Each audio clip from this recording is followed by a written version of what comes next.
आज मैं चाहता हूँ संध्या पाठ का कुछ प्रसंग है उसे आपके बीच रखूं। माना कि सभी कबीरपंथी भी नहीं होंगे, सत्संगी भी हैं, लेकिन मैं ऐसा सोचता हूँ कि कुछ बातें हम कबीरपंथियों के लिए भी हम कहते हैं।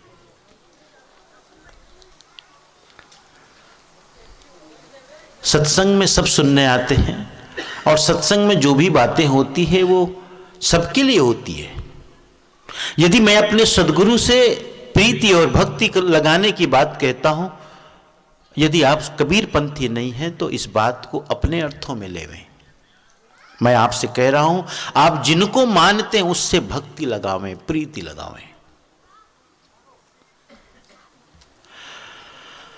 संध्या पाठ प्रतिदिन करना चाहिए, नित्य नैमित्तिक और काम्य प्रायश्चित, 4 कर्म कहे गए हैं। नित्य नैमित्तिक, काम्य और प्रायश्चित, ये 4 कर्म बताए गए हैं शास्त्रों में। नित्य कर्म के अंतर्गत है संध्या वंदन। अहरह संध्याम उपासीत, शास्त्र वचन है कि प्रतिदिन संध्या करना चाहिए। अहरह, प्रतिदिन। संस्कृत भाषा है, जब संधि होती है तो अहरह बन जाता। प्रतिदिन संध्या करनी चाहिए। संध्या का मतलब होता है जोड़, संधि, जोड़। तो त्रिकाल संध्या की बात आती है कि साधक को, शिष्य को, भक्त को त्रिकाल संध्या करनी चाहिए। तो जोड़ क्या है?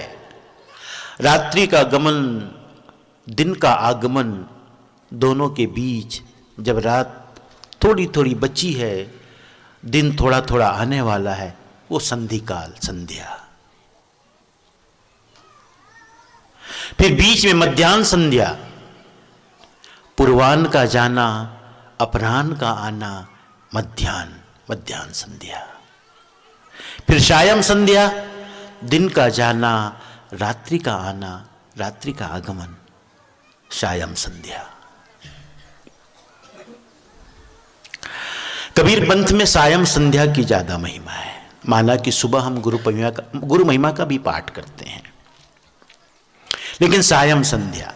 और संधि शब्द बनता है 2 शब्दों से, और भी, और गहराई में जाओ तो संधि, सन शब्द बनता है सत्य से।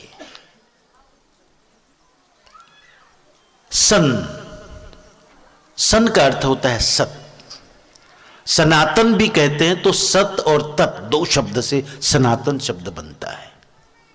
मैं कल बताता था, शायद कल की बात है, या यहां बोरई में जहां सत्संग था, संत का मतलब भी होता है जो सत्य पर अडिग हो गया, स्थिर हो गया, संत।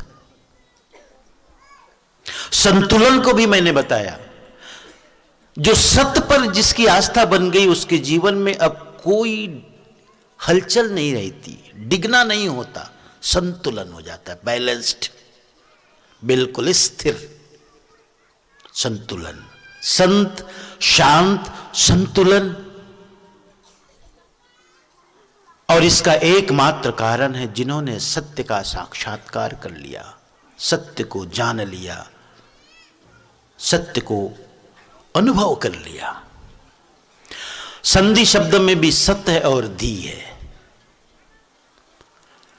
संध्या पाठ करने का मतलब है सत्य के प्रति हमारी धी यानी बुद्धि स्थिर हो जाए, जिसको गीता में स्थित प्रज्ञ योगी कहते हैं।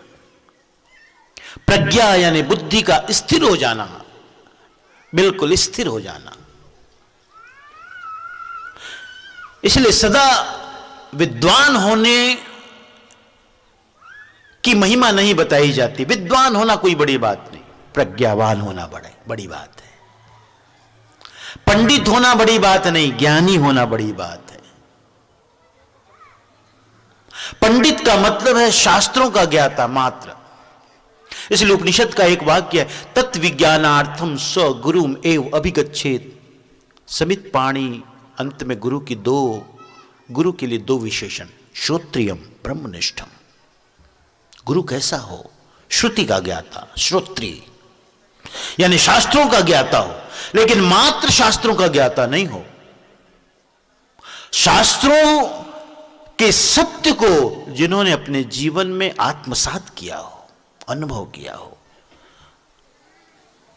आचरित किया हो, वचन को आचरण में लाया हो। श्रोत्रियम ब्रह्मनिष्ठम, ब्रह्मनिष्ठ माने स्थित प्रज्ञ योगी, स्थित प्रज्ञ। ब्रह्मनिष्ठ होना मतलब है, वही अर्थ है जो स्थित प्रज्ञ का अर्थ है, सत्य के प्रति निष्ठा हो जाना। संधि का मतलब है ऐसा जिसकी बुद्धि अब सत्य पर आरूढ़ हो चुकी है।